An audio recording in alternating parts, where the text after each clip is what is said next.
po guys, good afternoon everyone. Nagluluto tayo ng pananghalian guys. Ang recipe natin ngayon is chicken masala. Ayan. Ginisa ko na yung manok guys. Ano lang siya, yung sa breast ng manok. Hiniwa ko siya ng cubes. Ayan. Ayan, nakagisa na siya guys.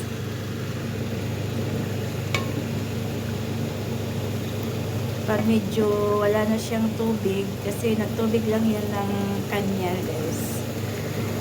Tapos pag wala na siyang tubig, ihalo na natin siya dito sa sauce niya. Ito yung sauce niya guys, yung kamatis, sibuyas, luya, tapos i-blender ko, nilagyan ko ng cooking cream at saka yogurt at saka sili.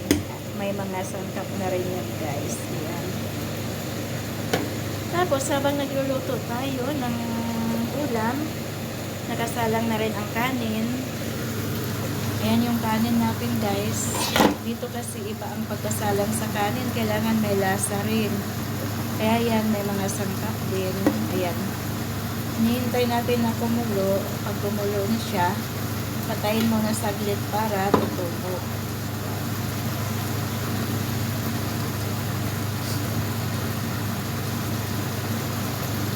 Ayan yung kanin natin guys.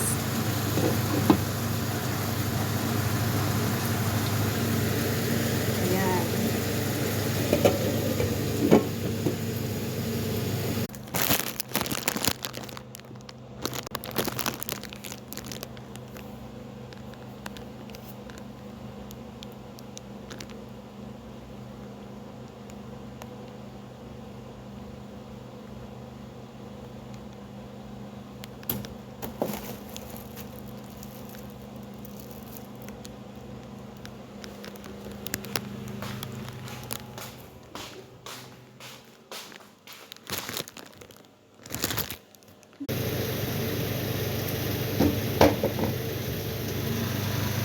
Ayan guys, na ano na yung kanin natin. Medyo paano na yung tubig niya. Kaya ano na natin, pwede na natin haluin. Tapos tinaan ang apoy.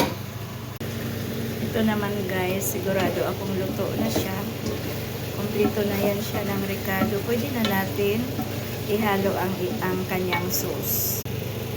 So, ayan na guys, ang finished product ng ating chicken curry. Chicken masala pala.